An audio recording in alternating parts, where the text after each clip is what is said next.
felicidade é definida pelo dicionário como qualidade ou estado de feliz, estado de uma consciência plenamente satisfeita, satisfação, contentamento, bem-estar. Algo tão importante tem um dia para chamar de seu, e ele foi comemorado nesta quarta-feira.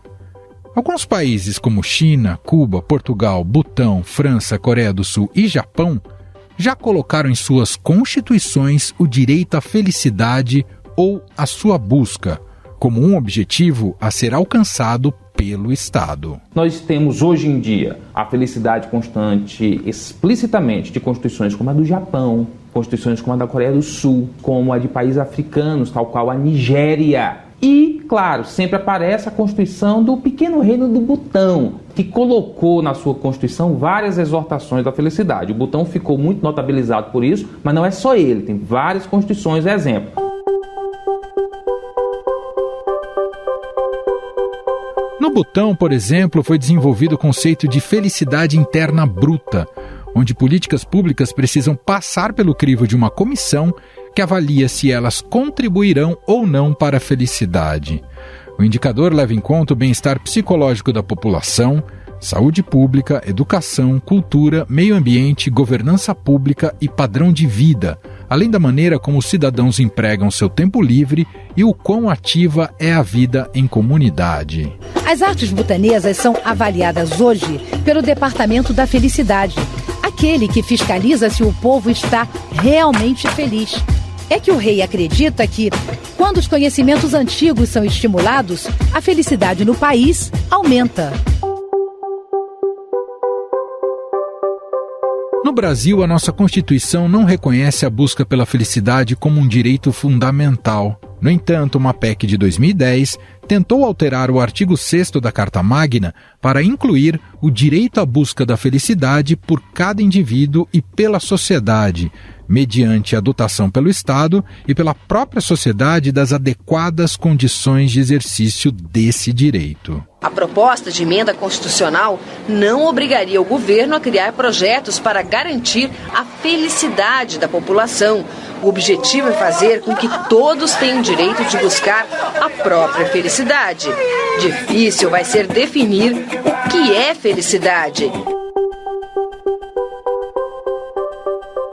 Apesar de não fazer parte da Constituição, o Supremo Tribunal Federal entende que tal direito se encontra implícito no texto por ser uma derivação dos direitos e garantias fundamentais dos cidadãos.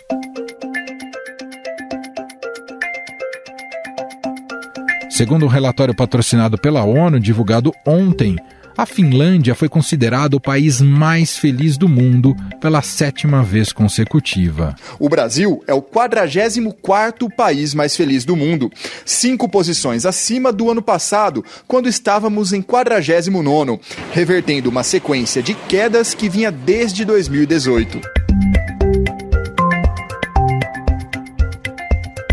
Entre os países da América do Sul, o Brasil só perde para o Uruguai, que aparece na posição de número 26, e o Chile, que está na posição de número 38.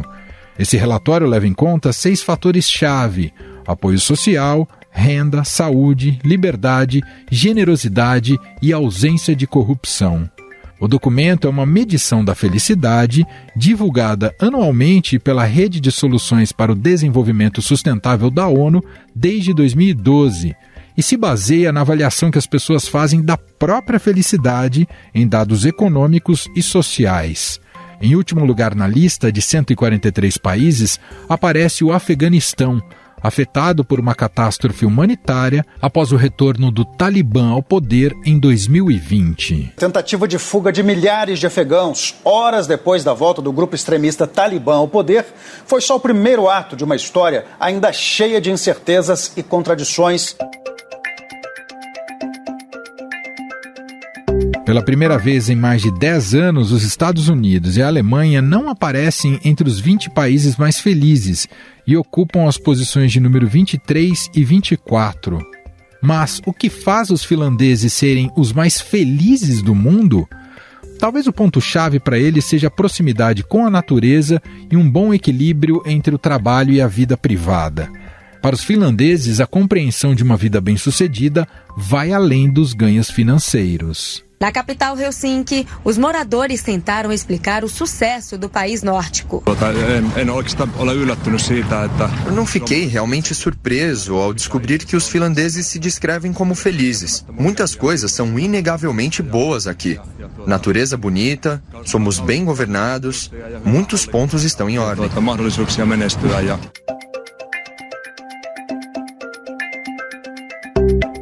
A confiança nas instituições, a pouca corrupção e o acesso gratuito à saúde e educação também são primordiais.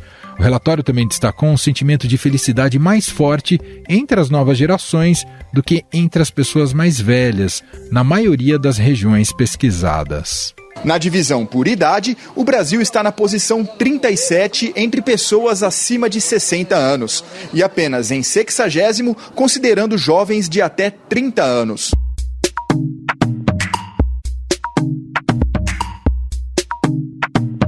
A nossa equipe aqui do podcast conversou com Maria Júlia Aguiar, brasileira que vive na Finlândia desde 2021. Ela considera que a segurança do país é um fator primordial na qualidade de vida. Eu acho que a Finlândia é o país mais seguro que eu já fui na minha vida. Eu posso andar aqui 2 da manhã, 3 da manhã, não tem ninguém na rua, uma alma viva, só as lebres aqui. E eu me sinto muito, muito, muito segura. Eu nunca precisei me preocupar com nada, não recebo nenhuma cantadinha, nenhum olhar e nenhum assédio, eu como mulher, né? Mas a segurança para mim é fundamental, eu não tenho medo.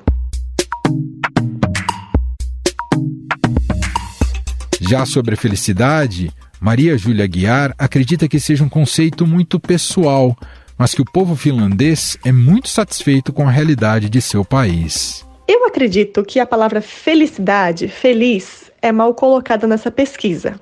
Eles até têm uma piadinha interna aqui de que eles só fazem essa pesquisa no começo da primavera, quando a neve está derretendo e está todo mundo já animado para começar as temperaturas boas, né?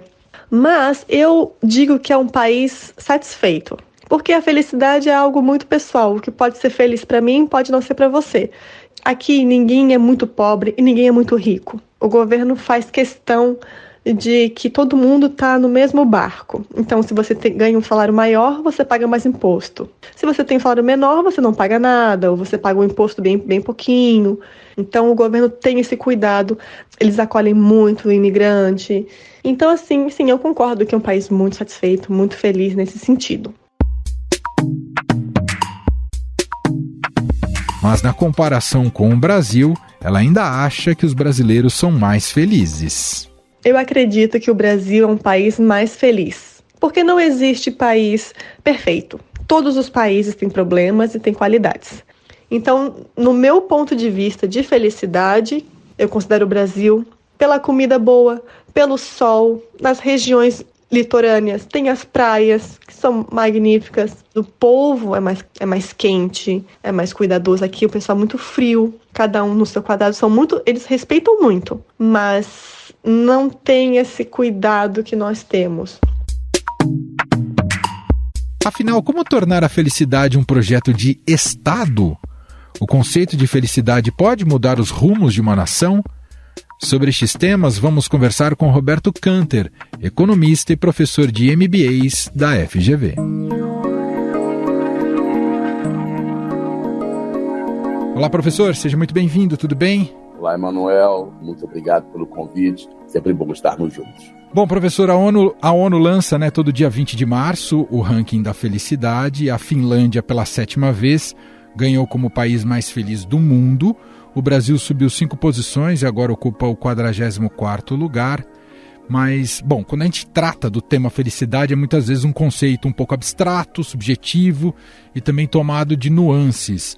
No caso desse relatório, são levados em conta como critérios apoio social, renda, saúde, liberdade, generosidade e ausência de corrupção. Começo te perguntando, como é que o senhor observa essa tentativa de mensurar a felicidade, ainda mais com um panorama tão heterogêneo, com países com diferentes culturas? É sempre muito complexo. Eu acho que é mais fácil você mensurar a Finlândia porque é muito mais homogêneo, né? E é um país que, para o norte, é muito frio e só Papai Noel está lá. Então, a base, obviamente, das pessoas que moram é mais fácil, é muito mais homogêneo. Nós aqui no Brasil, nós temos diversos Brasis dentro do Brasil.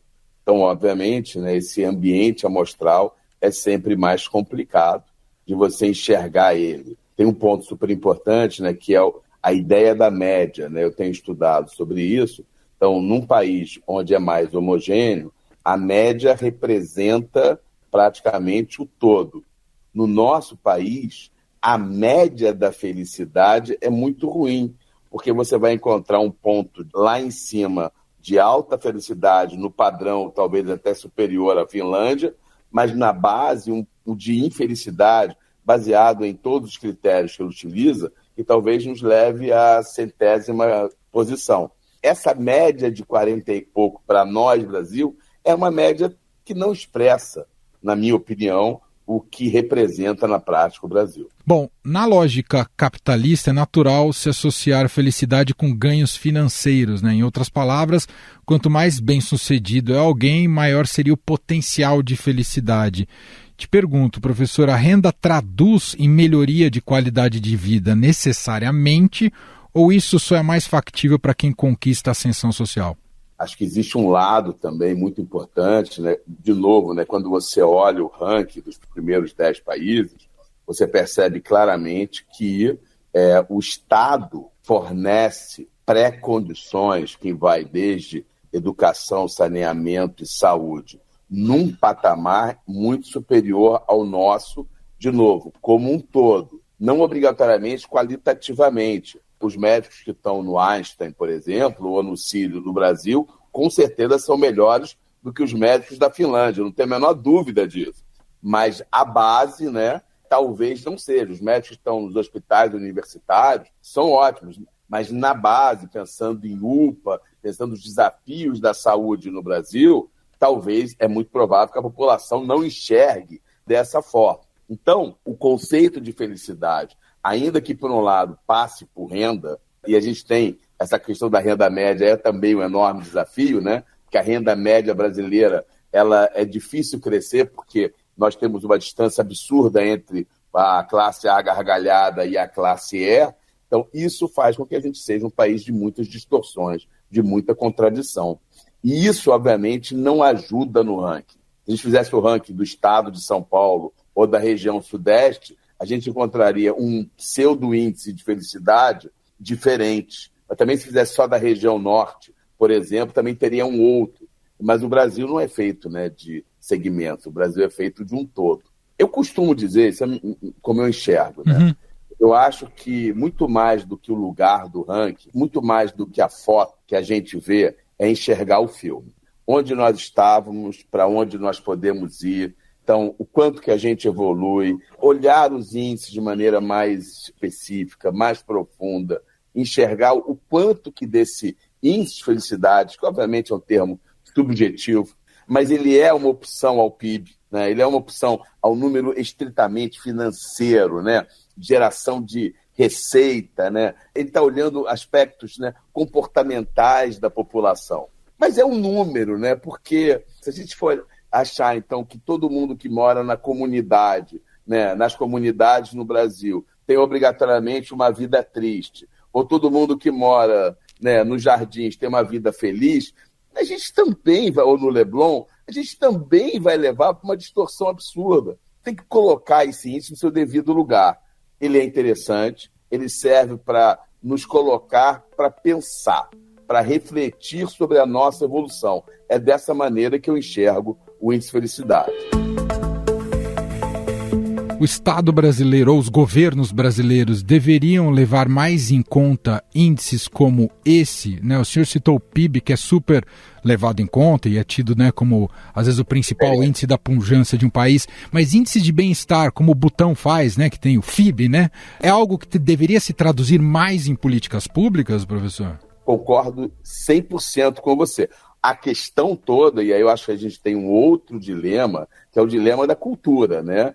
Butão, Mianmar, Laos, Vietnã, todo o sudoeste, sul asiático, a cultura oriental enxerga a própria evolução humana, né? A própria religião budista, né? Enxerga a evolução humana, né? E o nosso papel aqui na Terra de um outro lugar. Por mais que o mundo seja mais plano, por mais que a gente venha perdendo, né, um pouco das individualidades nacionais, ainda assim, obviamente, né, nós no Ocidente enxergamos o mundo de uma forma e no Oriente se enxerga de outra forma.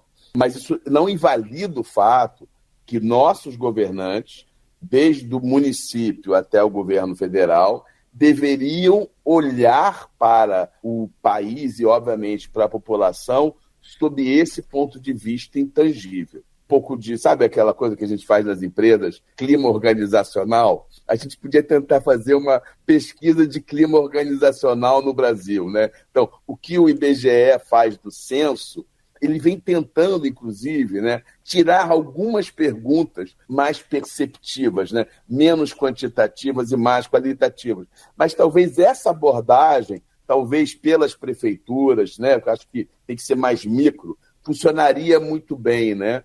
Tem um estudo onde as empresas, né, as organizações como um todo, elas podem entregar mais experiência para suas comunidades ou seu sistema.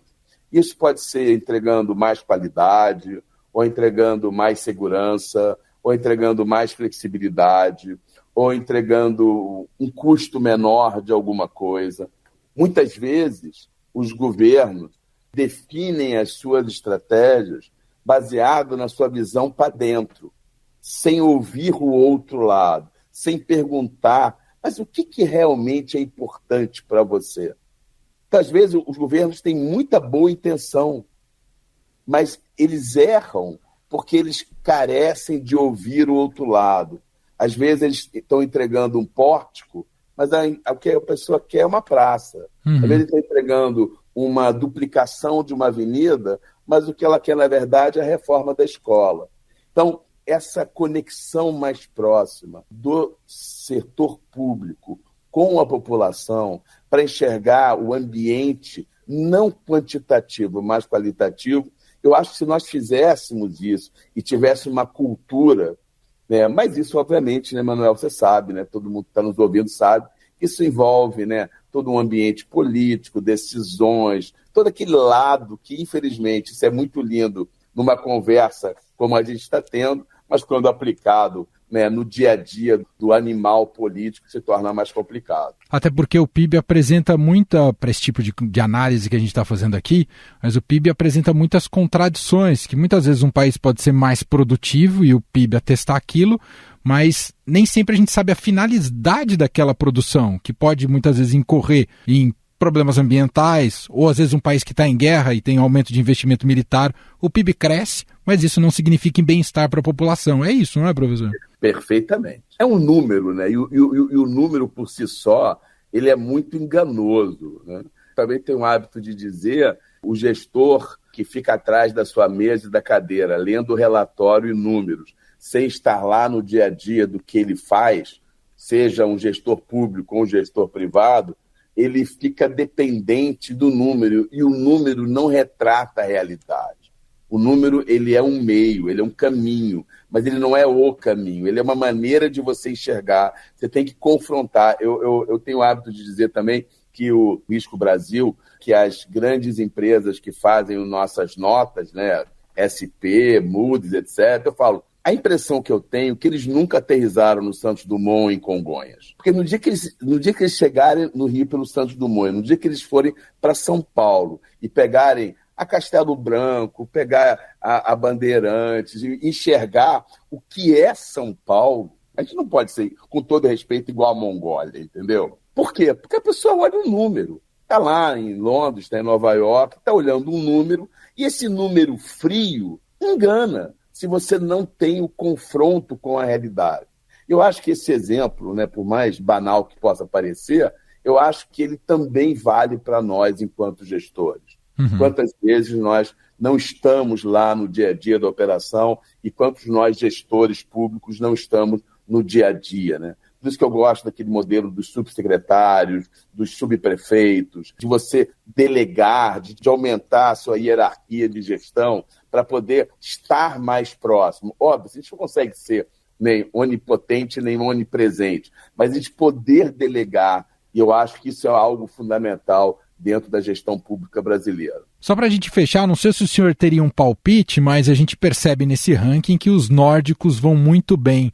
Por que eles estão acertando tão bem nesse quesito felicidade, professor? Qual que seria a receita do sucesso, da qualidade de vida dos nórdicos, professor? Nós somos um povo solar. A gente está agora, né, para quem está nos ouvindo e eventualmente está fora do Brasil, mas nós estamos vivendo, né, um calor saarento, né, a gente tem quase no deserto do Saara aqui, então estamos todos num clima muito quente. O calor, obviamente, é complicado, mas é diferente de você ter, né, as temperaturas abaixo de zero, como é no caso dos países nórdicos. Por isso que o ranking é um ranking, teoricamente, ele é um ranking estranho.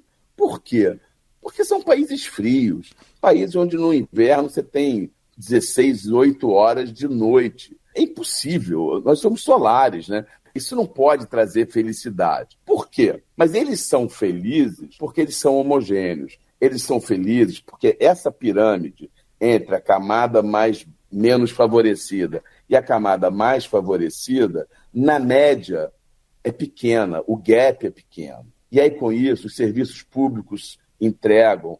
Com isso, ele paga 53% de imposto de renda, as empresas pagam 45% de imposto, mas elas enxergam um retorno. Ela tem saúde, educação, segurança de qualidade, ela tem estrada.